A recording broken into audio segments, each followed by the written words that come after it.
Hello, I'm Marcus B. Calvert, and welcome to Tales Unlimited. Today's Batchery prompt is number 39. A third generation brat pack of grade school supervillains strikes out on their own. Hmm. Well, that's Little Rascals. That's what comes to my mind. RWA, Rascals with Attitudes. Oh my. Grade school supervillains. Well, that would be fun for me because I would say maybe pick, I don't know, 5 to 8 individual characters, give them powers, give them backgrounds. This is a this is a young adult book, frankly. And they're villains. They start off as villains, and they have rising powers, do whatever they want, and they're in a boarding school. I mean, they come from money, or most of them do. Maybe one or two of them, their parents fell on hard times. Third generation villains. How good could your luck be? Because crime doesn't pay. Wink. But at the same time, yeah, a boarding school, and not necessarily for supervillains, but for, the next generation, the elite, the captains of industry and politics and society, blah, blah, blah, co-ed. And they wear the blazers with the weird crests on them and everything like that. And it's in a world with superhumans, so it's not uncommon. Heck, they might even have done it because there's a school bully who has superpowers, who's like the son of a superhero who likes to torment them because his parents got killed saving the world by one of their parents. You could have different cliques. Ooh, super cliques. Or just call it cliques. Nice. But anyway, these guys put their heads together and say, okay, you know what? Normally, the normal thing is you go through grade school, you go through high school, then you go off on a life of crime. It's rare that you start before you're 18, I mean, to do it during your minor years is kind of frowned upon. But some of these guys are ambitious.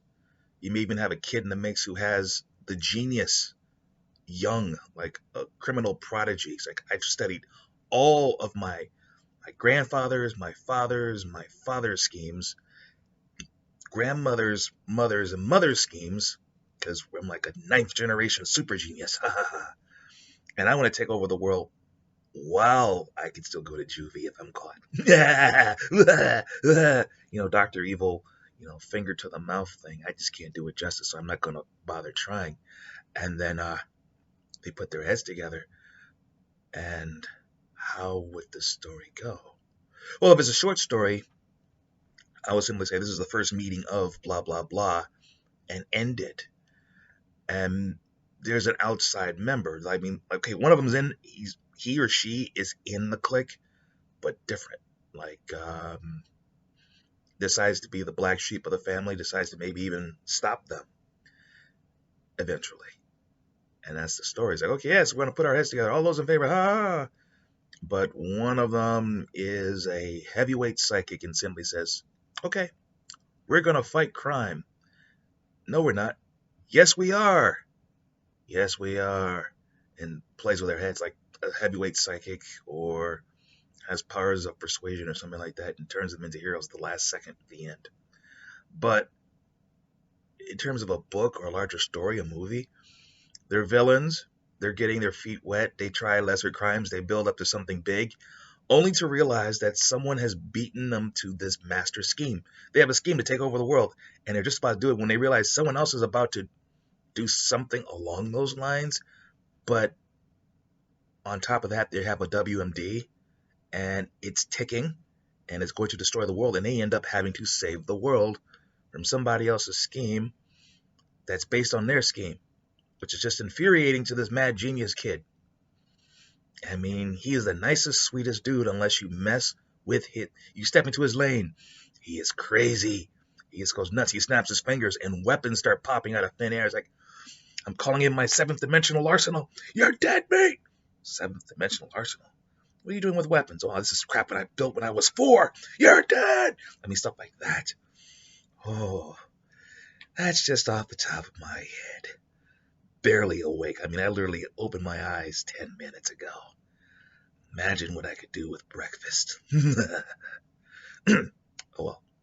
I'm Marcus V. Calvert, and this is Tales Unlimited. Please check out talesunlimited.net. There is the Batchery podcast. This is it. And then there's the Disturbing Thought of the Day podcast, also fun. Also, there are books, multiple series. There is the Batchery series of books, 200 prompts, little wisdom on writing, good for beginners who want to write the great American novel and maybe make some money before they actually write the novel. Maybe save years of writing that one book, that by the time they actually get to the novel, they may actually have 3 or 4 books under their wing before they write it. It's clever. And it's also good for writers of all levels, all types, from an evil GM to screenwriters to grizzled authors. I mean, if Butcher or King or Gaiman, somebody said, hey, I want to take a Batchery prompt and use it on one of my projects, I've been like, you came to the right place. Because all it takes is one prompt and some experience and say, okay, I want to da-da-da-da-da. That's Batchery. It's dangerous. Then there's, short story anthologies. Unheroic, 25 stories to a book. A couple are out there. Then there's the Book of Schemes, 25 stories, same thing. Unheroic's about unlikely heroes saving the day. Like, a kid in his father's basement basically comes across a misplaced piece of luggage that is really a radio, and basically has to persuade aliens that Earth's not worth invading. Or it's Book of Schemes, something like, those westerns where an outlaw gang messes with a town and tries to drive them off their land. Well, they mess with the wrong town and they kill almost everybody. They went a little overboard, and one of the survivors does a hang 'em high. I don't know if you remember the Clint Eastwood classic. And he goes a little over the top as well with his vengeance. It's one of my few pieces of pure fiction, but most of it's like a mixed bag of horror, sci-fi, alien stuff. It's all over the place. I recommend. Now, when I wrote all those short stories, it gave me the idea for I, Villain. That's my novel series. Supervillain fiction told from the perspective of Benjamin Clyde, gentleman fixer, dude in a suit. Pay him enough money. His mercenaries, think Legion of Doom, because he has the best money can buy. They can do anything for you, right? He's even done gigs for like demons, right?